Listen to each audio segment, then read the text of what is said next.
Hello दोस्तों, आप सभी का आकांक्षा क्लासेस परिवार में स्वागत है। बीपीएससी स्पेशल में वैदिक सभ्यता 6 to 8 या 1 to 5 और 9 10th और हम टीजीटी और पीजीटी लेवल की बात करें, जो जनरल पेपर पूछा जाना है जिसमें से 40 नंबर्स आपके पूछे जाने हैं, जिसमें से भारतीय राष्ट्रीय आंदोलन के जो 8 क्वेश्चन पूछे जाने हैं, जिसमें से हिस्ट्री वगैरह के 1-2 क्वेश्चन पूछ लिए जाते हैं। जिसमें से आइए हम लोग देखते हैं वैदिक सभ्यता। वैदिक सभ्यता में दिया गया पहला क्वेश्चन क्या दिया गया है कि वेदों में प्राचीनतम कौन सा है। और इससे पहले हमने हिस्ट्री के 2 लेक्चर हैं, वो अपने आकांक्षा क्लासेस यूट्यूब चैनल पे करवा दिए और आप वहां से सर्च कर सकते हैं। आइए वैदिक सभ्यता में देखते हैं पहला क्वेश्चन क्या दिया गया है। वेदों में प्राचीनतम कौन सा भैया, वेदों में प्राचीनतम वेद कौन सा हो जाएगा। तो जो प्राचीनतम वेद है वो क्या हो जाएगा, यहाँ पर आप देख पा रहे हैं अथर्ववेद, यजुर्वेद, सामवेद और ऋग्वेद। तो यहाँ पे क्या हो जाएगा, ऋग्वेद हो जाएगा। जो सबसे पुराना वेद है वो क्या हो जाएगा, ऋग्वेद हो जाएगा। चलिए इसकी विस्तृत जानकारी के लिए यहाँ पे चलते हैं आगे, इस प्रश्न की संपूर्ण चर्चा यहाँ पे करते हैं कि हिंदू धर्म में क्या भैया, हिंदू धर्म में स्थापित चारों वेदों में ऋग्वेद सबसे पुराना वेद है। कौन सा वेद भैया, ऋग्वेद सबसे पुराना वेद माना जाता है। इसकी रचना का काल 1500 से 1000 ईसा पूर्व माना जाता है। ऋग्वेद 10 मंडलों में विभाजित है। गायत्री मंत्र का उल्लेख ऋग्वेद के 3रे मंडल में, किस मंडल में, गायत्री मंत्र का उल्लेख ऋग्वेद के 3रे मंडल में। और इसके जो रचनाकार है वो विश्वामित्र जी। कौन है, विश्वामित्र जी। तो इस प्रकार हमने यहाँ पे संपूर्ण चर्चा कर लिया क्या कि सबसे पुराना जो वेद है वो कौन सा है, ऋग्वेद भैया। यहाँ पे अगला क्या दिया गया, अगले में दिया गया कि पुरुषार्थ कितने हैं। पुरुषार्थ भैया कितने हैं, 2, 6, 4 और 16। तो पुरुषार्थ कितने, 4 हैं। धर्म, अर्थ, काम और मोक्ष, 4 पुरुषार्थ हैं। कौन कौन से भैया, धर्म, अर्थ, काम और मोक्ष। चलिए देखिए यहाँ पर क्या दिया गया, क्वेश्चन में क्या दिया गया, कह रहा है कि हिंदू धर्म में 4 पुरुषार्थ हो, अर्थात पुरुषार्थ यानी चतुष्टयम की जो मान्यता प्राप्त है, ये 4 पुरुषार्थ है। कौन से, धर्म, अर्थ, काम और कौन भैया, मोक्ष। 4 पुरुषार्थ हैं। कौन, धर्म, अर्थ, काम और मोक्ष। हिंदू धर्म में मनुष्य के जीवन को आध्यात्मिक, भौतिक और नैतिक रूप से उन्नति करने हेतु पुरुषार्थ की आवश्यकता पर बल दिया जाता है। तो क्वेश्चन जो था अपना वो क्या कह रहा था, पुरुषार्थ कितने हैं, पुरुषार्थ 4 हैं। कौन कौन, धर्म, अर्थ, काम और मोक्ष हो जाएंगे। चलिए नेक्स्ट क्वेश्चन पे आते हैं। क्या दिया गया, प्राचीनतम वेद कौन सा है। सबसे जो पुराना वेद है वो कौन सा है भैया, ऋग्वेद हो जाएगा। कौन सा वेद हो जाएगा, ऋग्वेद है जो सबसे पुराना वेद है। तो क्या हो जाएगा भैया, ऋग्वेद। सबसे पुराना वेद कौन सा हो जाएगा, ऋग्वेद दिया गया। चलिए आइए, ऋग्वेद को प्राचीनतम वेद माना जाता है। यहाँ पर क्या दिया गया कि ऋग्वेद को प्राचीनतम वेद माना जाता है। इसमें कुल 10 मंडल हैं। कितने मंडल हैं, 10 मंडल हैं और 1028 सूक्तियां हैं एवं 10,552 ऋचाएं, अर्थात जिन्हें मंत्र कहते हैं, ऋचाएं। और ऋग्वेद का जो 3रा मंडल सूर्य देवता को समर्पित है। इसी में गायत्री मंत्र का उल्लेख किया गया। किसका किया गया भैया, गायत्री मंत्र का उल्लेख किया गया। 9वें मंडल में सोम का उल्लेख मिलता है। और ऋग्वेद के 2 ब्राह्मण यानी ग्रंथ हैं, और ऐतरेय तथा कौशितकी यानी कि ऐतरेय और कौशितकी, ये ऋग्वेद के मंत्रों का उच्चारण करने वाले ऋषि को होत्र कहते थे। क्या कहते थे भैया, होत्र या फिर होता कहा जाता था। तो इस प्रकार से सबसे पुराना जो वेद है कौन सा है, वो ऋग्वेद है। इसमें 10 मंडल हैं और 1028 सूक्तियां हैं और 10,552 ऋचाएं अर्थात मंत्र हैं। ये 3रा मंडल सूर्य देवता को समर्पित है ऋग्वेद का। और यहाँ पे गायत्री मंत्र का उल्लेख मिलता है। 9वें मंडल में सोम का उल्लेख मिलता है। और ऋग्वेद को ब्राह्मण है ना, ऋग्वेद के 2 ब्राह्मण ग्रंथ हैं, ऐतरेय तथा कौशितकी। चलिए आइए अगले क्वेश्चन पे चलते हैं। अगला क्वेश्चन क्या दिया गया, कह रहा कि गायत्री मंत्र किस पुस्तक में मिलता है। तो अभी भैया हम लोगों ने पढ़ लिया क्या, जो गायत्री मंत्र है वो कहाँ मिलता है। तो गायत्री मंत्र ऋग्वेद में। गायत्री मंत्र कहाँ, ऋग्वेद में। तो ये जो दिया गया है क्या हो जाएगा, ऋग्वेद में। अभी ऊपर हमने विस्तृत जानकारी लिया कि जो गायत्री मंत्र है वो कहाँ पर है, ऋग्वेद में, 3रे मंडल में है। चलिए आइए अगले क्वेश्चन पे चलते हैं। अगला क्वेश्चन क्या दिया गया, कह रहा है कि ऋग्वेद में यज्ञ हेतु कितने प्रकार के पुरोहितों अर्थात पुरोहितों का वर्णन मिलता है। तो कितने पुरोहितों का वर्णन मिलता है? 4, 6, 5 और 7। तो भैया कितने हैं? 7 हो जाएंगे। कितने पुरोहितों का वर्णन मिलता है? 7 पुरोहितों का वर्णन मिलता है। चलिए आइए कौन कौन से देखते हैं जरा। 7 प्रकार के पुरोहित का वर्णन है। देखिए यहाँ पर ये क्या दिया गया क्वेश्चन में, कह रहा क्या कि ऋग्वेद में यज्ञ है तो 7 प्रकार के, कितने प्रकार के? 7 प्रकार के पुरोहितों का वर्णन मिलता है। पहला अधर, पोता, होता, नेंटा, ब्रह्मा और प्रशास्ता, आग्निद। ये कितने? 7 हैं। कितने? 7। तो यहाँ पर क्या बताया गया कि जो ऋग्वेद में यज्ञ है तो 7 प्रकार के क्या पुरोहितों का वर्णन मिलता है, जो कि क्वेश्चन पूछा गया था नंबर से। और यहाँ पर आप देख पा रहे हैं ये 7 प्रकार के यहाँ पर दिए गए। चलिए आइए अगला क्वेश्चन क्या है, कह रहा वेद कितने प्रकार के हैं? वेद भैया कितने प्रकार के हैं? तो वेद 4 प्रकार के हैं। अभी हम लोगों ने ऊपर पढ़ लिया है कौन कौन से वेद 4 प्रकार के हैं। और यहाँ पर क्या हो जाएगा, वेद भैया कितने प्रकार से हैं? तो 4 प्रकार से हैं। वेद 4 प्रकार के हैं। कौन कौन से वेद हैं? ऊपर आपने जानकारी ले लिया कौन कौन से वेदों की संख्या कितनी होती भैया? 4 होती। कौन कौन से देख लीजिए यहाँ पर। वेदों की संख्या 4 है। ऋग्वेद, यजुर्वेद, ये हो जाएगा ऋग्वेद, और ये क्या हो जाएगा? यजुर्वेद, सामवेद, और क्या हो जाएगा? अथर्ववेद।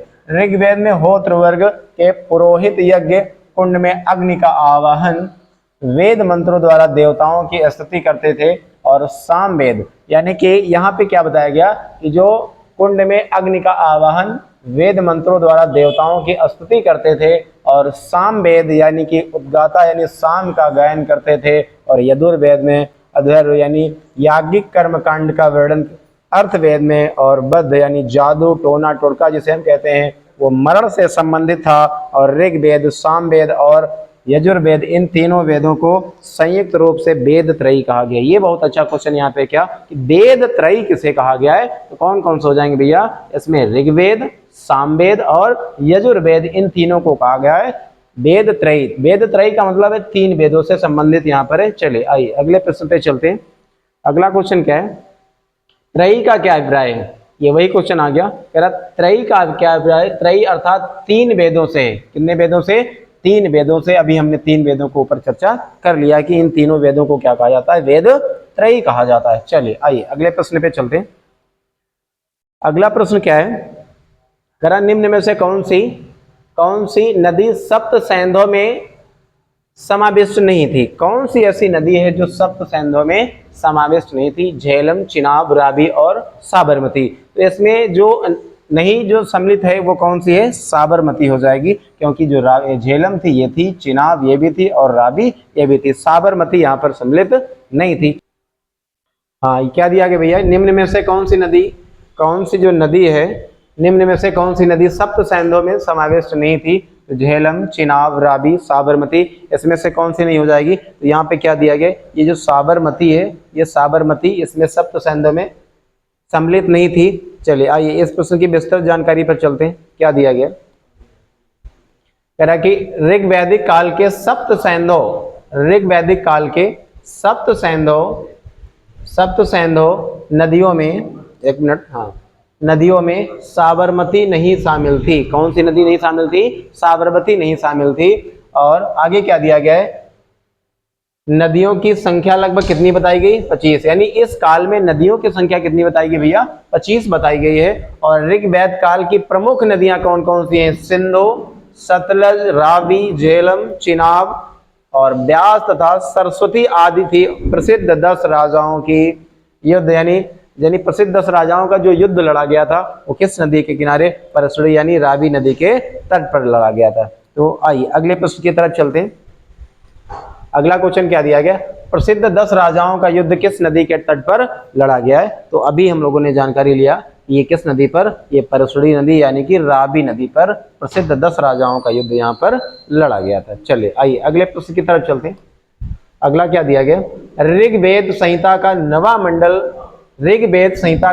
मंडल पूर्णतः किसको समर्पित है? इंद्र और उसका हाथी, उर्वशी का स्वर्ग, पौधों और जड़ी बूटियों से संबंधित, और देवतागण और सोम और इस पे पर नामांकित देवता। तो जो क्वेश्चन कह रहा है कि ऋग्वेद संहिता का नवा मंडल, ये नवा मंडल किसको भैया, ये जो दिया गया सोम और इस पेय पर नामांकित कौन थे, ये देवता थे, ये नवा मंडल इनको समर्पित है यहाँ पे। तो चले आइए इसकी विस्तृत जानकारी यहाँ पे लेते हैं प्रश्न की।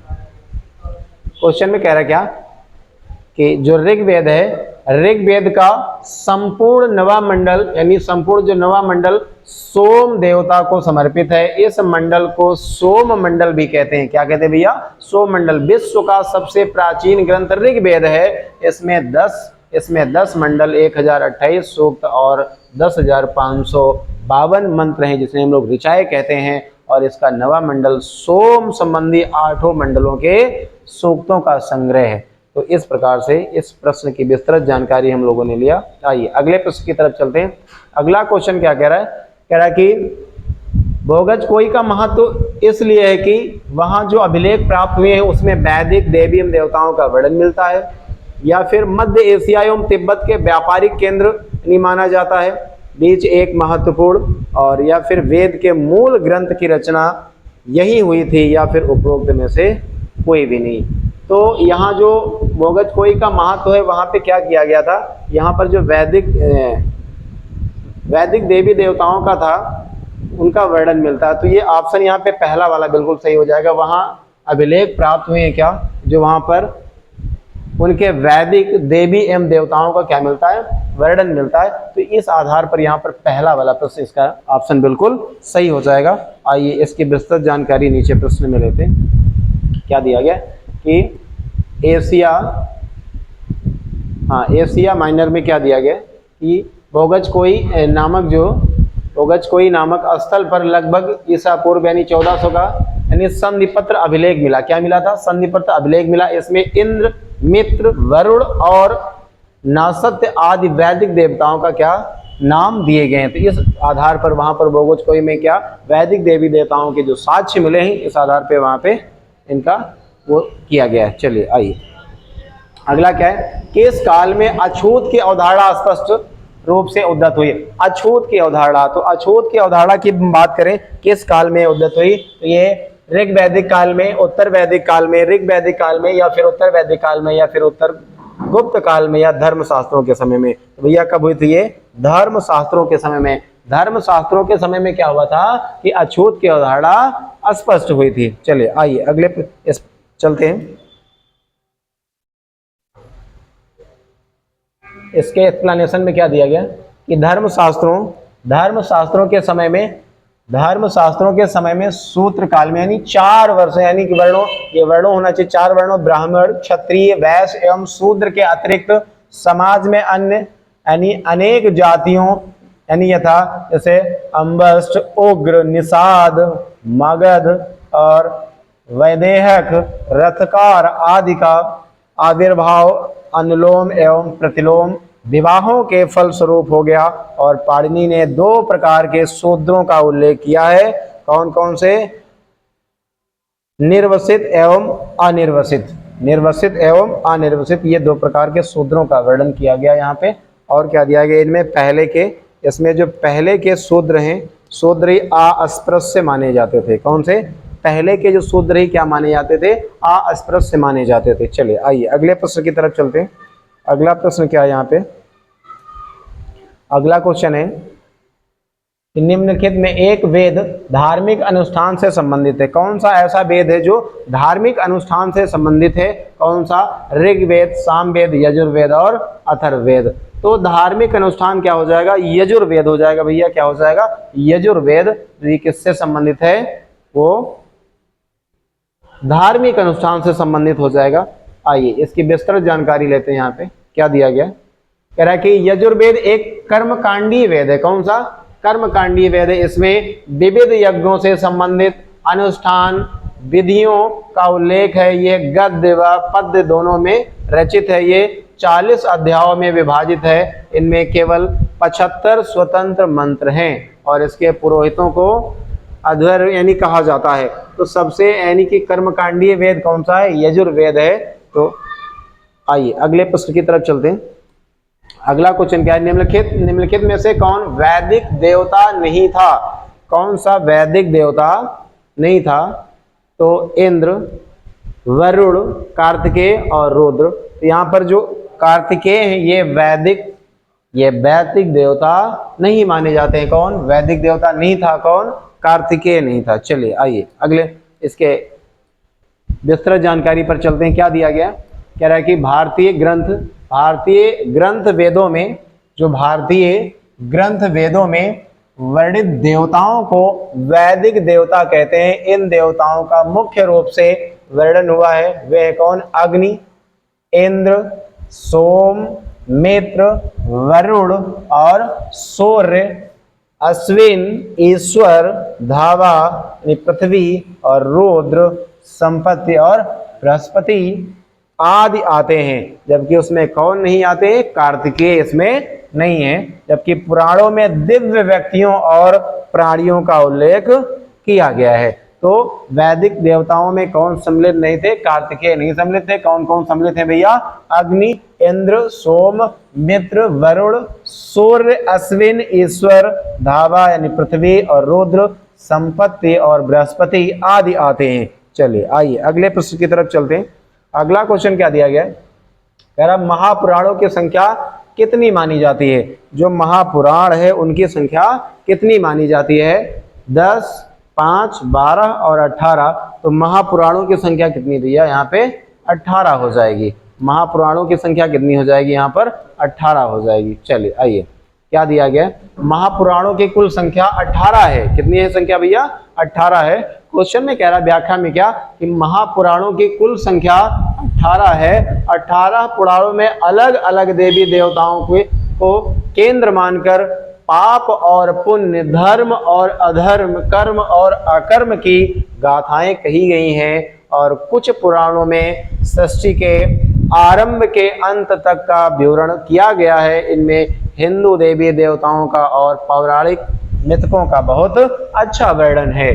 तो इस प्रकार से इन 18 पुराणों में इन चीजों का वर्णन यहाँ पे किया गया है। चलिए आइए तो अगला दिया गया है बौद्ध, जैन और भागवत एवं शैव धर्म।